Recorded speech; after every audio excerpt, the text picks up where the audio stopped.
Our second scripture reading, our gospel reading, is the focus of my message this morning, and you'll want to pay attention because it's kind of a doozy.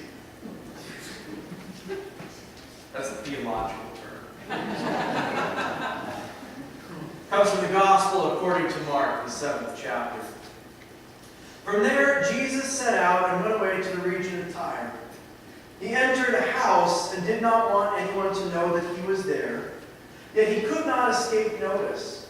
But a woman whose little daughter had an unclean spirit immediately heard about him, and she came and bowed down at his feet. Now the woman was a Gentile of Syro-Phoenician origin. She begged him to cast the demon out of her daughter. Jesus said to her, "Let the children be fed first, for it is not fair to take the children's food and throw it to the dogs." But she answered him, "Sir, even the dogs under the table eat the children's crumbs." Then he said to her, "For saying that, you may go. The demon has left your daughter." So she went home and found the child lying on the bed, and the demon gone. Then Jesus returned from the region of Tyre and went by way of Sidon towards the Sea of Galilee in the region of the Decapolis. They brought to him a deaf man who had an impediment in his speech. They begged him to lay his hand on him. He took him aside in private, away from the crowd, and put his fingers into his ears, and he spat and touched his tongue. Then he looked up to heaven and sighed and said to him, "Ephphatha," that is, "be open." And immediately his ears were opened, his tongue was released, and he spoke plainly. Then Jesus ordered them to tell no one, but the more he ordered them, the more zealously they proclaimed it. They were astonished beyond measure, saying, "He has done everything well. He even makes the deaf to hear and mute to speak."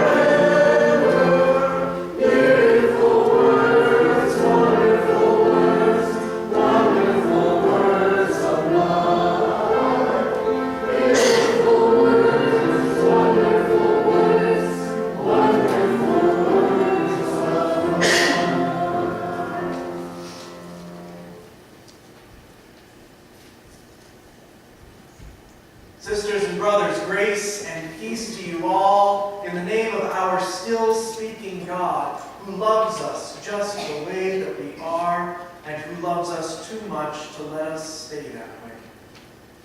Will you pray with me?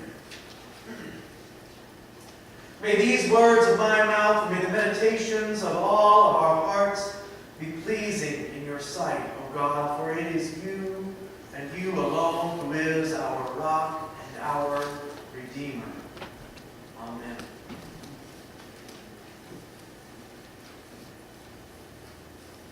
So I think this morning's gospel passage is kind of a tough one for us to make sense of, given that most of us associate Jesus with miraculous healings, with miraculously casting out demons from those who are possessed. One has to wonder why he doesn't grant this Syro-Phoenician woman her initial request, why she has to persist in asking him. It begs the question, did Jesus ever make a mistake? Did Jesus ever make a mistake? We do know, right? I mean, this is an important article of the classical Christian faith, the classical Christian theology. An important article of faith is that we believe that Jesus was without sin. But what about making mistakes? And what is the difference between committing a sin and making a mistake? We do know that Jesus changed his mind. And we know that because there are stories in the Bible in which we see Jesus changed his mind. Our reading from Mark 7 seems to be one of those. Certainly another one that comes to mind is from the second chapter of John's Gospel, the story of Jesus and his mother and his disciples at the wedding at Cana. You know this story, right? It's a famous story because of the joke that you hear, right? The police officer pulls over the priest and says, have you been drinking? And the priest says, only water. And the officer says, well, why is it that I smell alcohol on your breath? And the priest says, good Lord, he's done it again. You know this story, right? Jesus and his mother and his disciples, they are at a wedding at Cana when they run out of wine for the party, for the guests. And this is what is known theologically as a party foul. Because it's not supposed to happen, right? It is an embarrassment to the groom and to the bride that they have run out of wine at their wedding feast. It is a social faux pas. It is an embarrassment. And so Jesus' mother, wanting to spare the newlyweds this embarrassment, Jesus' mother comes to her son and tells Jesus that they have run out of wine. And Jesus' first response is, and I quote, from John chapter 2, woman, what concern is that to you and to me? My hour has not yet come. If we're exploring the question, did Jesus ever make a mistake? That might have been his first mistake right there. Boys, you got to listen to your mamas. Jesus initially tells his mother that this is of no concern to him or to her, that the time for his acting miraculously has not yet come, and that she should just drop it. But being a mother, she doesn't. She does not drop it. Instead, she leaves Jesus. She goes and finds some servants and sends them over to Jesus, saying, you need to go and talk to him and do whatever he tells you. And apparently, now that Jesus is sitting there with a few servants lined up in front of him, waiting for instruction, once it gets to that point, Jesus changes his mind, Jesus relents, and miraculously transforms the water into wine, which the servants are then able to serve for the guests, thus ensuring that Jesus would be invited to every wedding that is thrown within 100 miles of there for the rest of his life. So Jesus changes his mind, right? Initially, he tells his mother, this is of no concern to you and to me. My hour has not yet come. I'm not supposed to be in the miracle doing business yet. But before the night is over, he does. He does as his mother has asked him. If he changed his mind, does that mean that Jesus is, in a sense, acknowledging that his initial refusal was a mistake? I don't know. So I already said that an important article of the classical Christian faith is that Jesus was without sin. But another important article of the classical Christian faith, of classical Christian theology, is that we believe that Jesus was both fully divine, yes, that Jesus was God incarnate, but that Jesus was also fully human. And that means that as a human being, Jesus would have had to have learned the things that human beings have to learn as they're growing up, as they're growing as people. Right? I mean, Jesus would not have been born able to walk and talk. 6-month-old Jesus was not preaching any sermons. As an infant, Jesus would have had to have been potty trained, just like any other kid. In fact, the Presbyterian preacher, Frederick Buechner, he once famously observed that the doctrine of the incarnation, that Jesus was God incarnate, was incredibly scandalous, and he put it this way. He said, if the idea of God Almighty soiling his diaper does not offend you, you haven't thought about it either. Right? Jesus, we Christians have classically, historically believed that he was God incarnate, fully divine, and yet fully human. And as a human being, he had to learn the things that human beings have to learn. We also know that Jesus was not born immediately knowing all of the Jewish scriptures, right? There's that story in Luke chapter 2, where his parents lose track of him for a couple of days, and when they finally track him down, they find that he is in the temple. He is studying the scriptures. He is learning and conversing with the elders and the teachers there. Sisters and brothers, this is what I think. I think that while Jesus Christ was perfect in his acceptance of God's plan for him, just like any other human being, Jesus had to learn exactly what God's plan for him was. Once he knew it, once he understood it, once it had been disclosed to him through life experience or through the Holy Spirit, once he knew what God's plan for him was, he was perfect in his acceptance of it. But he still, just like you and I, he had to learn exactly what God's plan for him was. He had to go through a process of learning exactly what it meant to be the Messiah, to be the Son of God. And our gospel reading this morning from the 7th chapter of Mark's gospel, it is a story about one really big step in that steep learning curve. This story seems so out of character for a man who so willingly healed so many people, who cast out demons from so many people, right? A Gentile woman comes to Jesus and tells him that her daughter has an unclean spirit, and she asks him for the same miracle that he had already provided for so many people in so many places, for so many of his Jewish brothers and sisters, right? She asked Jesus for the same miracle that he was already granting to so many of his fellow Jews, but instead of granting her request, Jesus says to her, and I quote, "Let the children be fed first, for it is not fair to take the children's food and throw it to the dogs." Ouch. That's harsh. I mean, that's not just saying no. Right? He's calling her a dog. That seems out of character for Jesus, right? For the Jesus that you and I know, the Jesus that you and I celebrate as the Son of God, crucified on the cross for the sake of the world. You know, I was in high school when WWJD reached the height of its popularity. You remember WWJD and the t-shirts or the bracelets with the WWJD, what would Jesus do? And it was a big thing with all the teenagers when I was in high school. The idea was that you would see WWJD, what would Jesus do? And that would be your guide. Whenever you were faced with a moral dilemma, you would ask yourself, if Jesus were facing the same moral dilemma, what would Jesus do? But when I hear this story, I think not WWJD, but WWJT. What was Jesus thinking? Seems so out of character. And the way that he kind of insults this woman, maybe it should even be WTH, Jesus. The things that he says to this woman seem so out of character. The way that he treats her seems so out of character for us as Christians.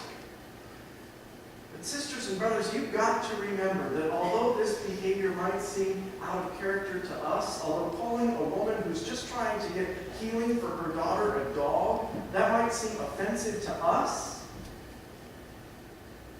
it would not have been offensive to Jesus' disciples. That would not have perturbed in the least any of the fellow Jews that Jesus was hanging out with at the time. I mean, it bothers us because we know all of the stories about merciful healing, right? We know the end of Jesus' story. We know that Jesus, in an act of perfect self-sacrificial love, faced death on the cross for the sake of humanity. But you've got to remember that as a human being, Jesus had to learn what was God's will for him. Even in the Garden of Gethsemane, before that act of perfect self-sacrificial love, Jesus was there praying, "Father, if there's any way for it to happen, let this cup pass from me." Right? Once he came to understand that there was no way for the cup to pass from him, he was perfect in his acceptance of God's plan for him. But he still had to learn what his plan for him was. So Jesus' words calling this woman a dog, They might be offensive to us, but they would not have been the least bit offensive to his disciples and to the Jewish audience that Jesus was present with. So you've got to remember that the Jews, they didn't like the Gentiles all that much. Historically, the Gentiles were regarded as kind of a dirty people. They didn't follow the purity codes, the holiness codes of Israel. And as such, they were regularly doing those things that would make them unclean. Gentiles were unclean. Not only that, you have to remember that this is an incredibly patriarchal culture in which Jesus lives. It would have been unheard of. It would have been inappropriate for a woman to come up and address him, a man, a respectable man, in this way.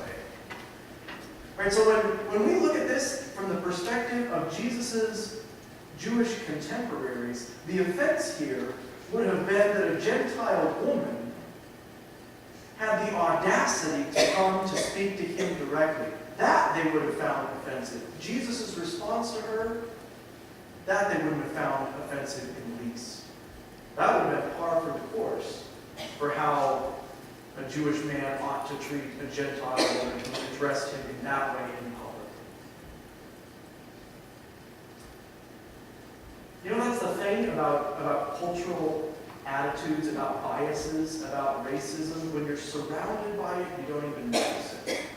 Right? When it's ubiquitous, you don't stop to question it. If you're brought up in a racist home, it's very easy to adopt those same attitudes because it's all you're ever exposed to. Right? If you're growing up in a culture that by and large looks down on another group of people, you just assume that that's the thing to do because everybody else around you is doing it too. And so Jesus is just repeating what he has been taught by his culture to say about the Gentiles. Right? That they are basically dogs. Because he's just human. This is what Jesus has been taught by the society that he grew up in. He is just repeating what he has learned to say. But this woman, this Gentile woman, is so clever. She traps Jesus in his own words. Okay, Jesus, she says, if you're calling me a dog, it's fine. But even the dogs get the crumbs from the children's table. And with that turn of phrase, she reveals that she has learned something about the grace and the love and the power of God that Jesus himself is only now in the middle of this story going to learn and learn from her. Jesus is going to learn from her what she is revealing with those words, which is that God's love and grace and mercy and power are without limit. They are infinite. And she is laying claim to the crumbs of that grace and love and mercy and power, because you've got to remember that even 0.00001% of infinity, it's still infinity, right? If all you get is the tiniest little fraction of God's love, mercy, grace, and power, you still get infinite grace and mercy and love and power. And that is precisely the point that this woman is making. All right, I'll settle for the crumbs. And in doing so, right, she is asking for the breadcrumbs that come from the table of the very same God who is able to feed 5,000 people with just 5 loaves and 2 fish. These are some big crumbs we are talking about. The crumbs from God's table are a feast of abundance that will feed the world. And that is what she is saying about God. And Jesus learns something in this process of learning and growth that all human beings have to go through. Jesus learns something from this Gentile woman about the magnitude of God's grace and mercy and love and power. She shows him how big and powerful and all-encompassing God's grace is. That it is too big to be confined to any one group of people. Too big to be confined to any one nationality. It's too big to be confined at all. It's too big to be confined by anything. Just like when Jesus was a boy learning the scriptures from the old men in the temple, Jesus now learns something about the grace of God from this Canaanite woman. And Jesus, right, he might not have been born knowing what God's will for him is, but once he figured it out, he was perfect in his acceptance of it. Realizing that God's grace and mercy and love and power are too big for any one nationality, Jesus grants this woman her request. The demon is removed from her daughter. The unclean spirit is thrown out, and she receives the miracle that she was seeking. I said a moment ago that Jesus' disciples, they would not have been offended by Jesus' words to this woman. But they might have been offended by Jesus' choice to heal her. And they almost certainly would have been offended by Jesus' decision to praise her faith. He says that this Gentile woman has great faith. See, Jesus was part of a religious culture that was filled with prejudices. It was prejudiced against women. It was prejudiced against those who were labeled unclean. It was prejudiced against people of other races and cultures. But it was also a religious tradition that was steeped in justice, in a concern for the orphan and for the widow, the stranger and the alien. And so Jesus was able to make that connection, was able to learn from the lesson that this Canaanite woman taught him about the wideness of God's welcome and the overwhelming power of God's grace. And it's possible that his disciples were offended by this. Sisters and brothers, grace is offensive. Grace is offensive. Because we have this idea about how we ought to earn everything that we get. How we ought to work hard for what we get. We should get what we deserve. And we should not get anything that we don't deserve. And grace, by definition, does not work that way. Grace is not something that is earned. It is not something that is owed. Because grace is given freely to those who do not deserve it and who have no claim to it. The grace of God is a free gift that is given to the world. And it is most meaningfully given to those who have the least claim on it. And that's why Matthew, as well as Mark, included this story in their version of their Gospels. Because it is not just a challenge to Jesus' disciples 2,000 years ago who were having to adjust some of their attitudes and understandings about God and the wideness of God's mercy. It is also a challenge to us, to the disciples of the 21st century, to those of us who want to follow where Jesus would lead. We have to understand that grace is often bestowed upon those whom we might not choose to give it to. That grace is offered to those who do not deserve it. And we, if we are really going to be Christ's disciples and Christ followers, then we are called to extend that same grace and hospitality to all. I love this story. I mean, as challenging as it is to preach on, because it flies in the face of everything that we expect from Jesus, I love this story. Because it's a reminder of how that concept of grace is fundamentally offensive. Because it is bestowed on those who have done nothing to deserve it. And thank God for that. Because I am one of those people. Thank God for the reassurance that even the crumbs that fall from God's table are a feast of grace and mercy and love that will fill us